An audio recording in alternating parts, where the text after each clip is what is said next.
अब हमको हमारे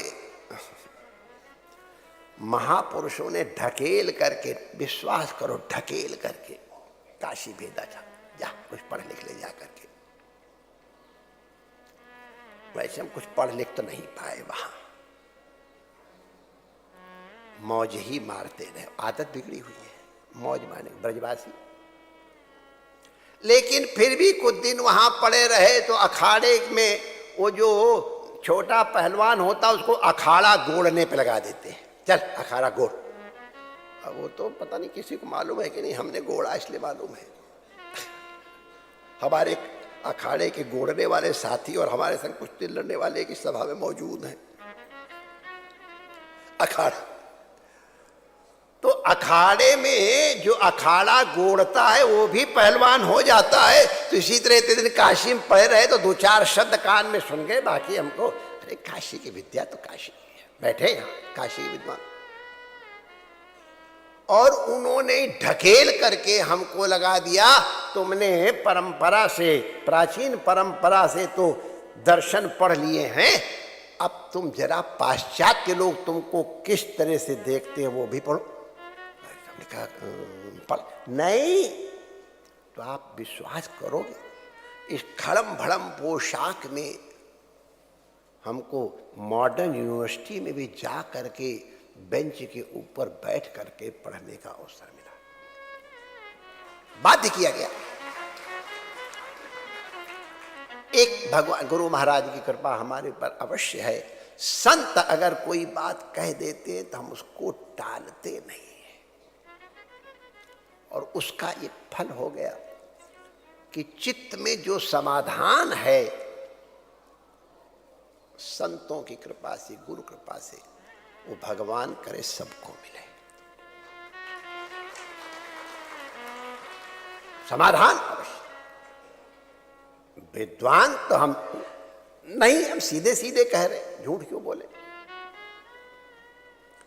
लेकिन चित्त में समाधान अवश्य। तो उस पढ़ाई के समय हमको, अब नाम लूं कि रहने दूं, रहने देते हैं, अमुक विद्वान के वेद के ट्रांसलेशन का पढ़ने का अवसर मिला। और उस जमाने में पूर्व हमारे अधिपतियों की कृपा से वेद की क्या स्थिति थी, वो सामान्य जन उससे बहुत दूर हो गए थे, पता ही नहीं था। पठन पाठन में था ही नहीं, विद्यालय चला नहीं सकते हो, पढ़ा सकते नहीं हो। उस युग में उन लोगों ने वेदों को पढ़ा, सुना नहीं, पढ़ा,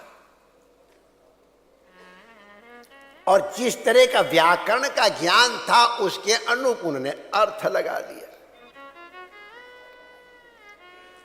और उसके अनुसार ट्रांसलेट कर दिया। उस ट्रांसलेशन से भी वो लोग बड़े अपने को गौरवान्वित और कृतार्थ मान रहे थे। उनका परिश्रम वंदनीय है, हम उनका हृदय से वंदन और अभिनंदन करते हैं कि उन्होंने वेदों को बचा दिया।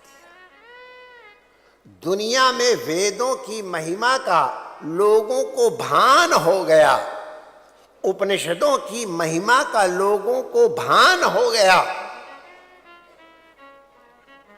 भारतीय संस्कृति भी कोई चीज है, वैदिक विद्या, औपनिषद विद्या भी कोई चीज है, इसका भान उनके परिश्रम से हुआ है।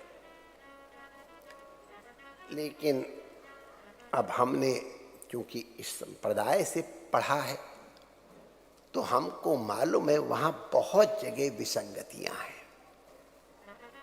अब उनके पास संप्रदाय नहीं था, इसलिए वृषभा, एक उदाहरण दे रहा हूं, उन्होंने सीधे सीधे वृषभा माने बैल कह दिया।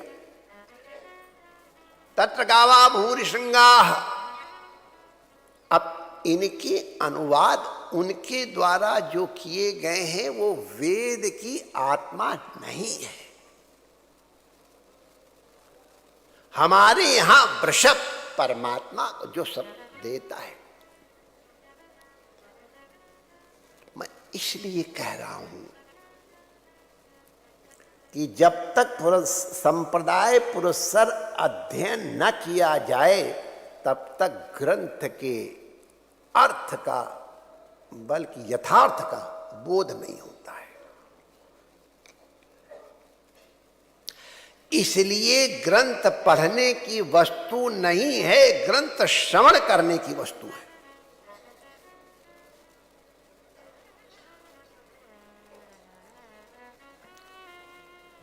इंद्र शत्रु विवर्धस्व एक वाक्य है। अब इंद्र शत्रु का यहां क्या अर्थ है? अगर संप्रदाय पुरस्सर अध्ययन नहीं है तो अनर्थ हो जाएगा। इसलिए हमारे यहां श्रवण करने की महिमा है। इंद्र शत्रु विवर्धस्व। भागवत पढ़ने की वस्तु जब तक संप्रदाय पुरस्सर श्रवण नहीं कर लिया है, नहीं, अपने आप पढ़ेंगे तो कई बार अनर्थ समझ में आ जाएगा। अरे श्रवण करने पर भी कठिनाई आती है, तो उसके लिए हमारे यहाँ मार्ग बताया गया है। श्रवण के बाद मनन करो, फिर उसका निधिध्यासन करो। मनन करोगे तो जो तुमको विसंगतियां दिख रही हैं, गुरुजनों के पास जा करके उनको स्पष्ट करो।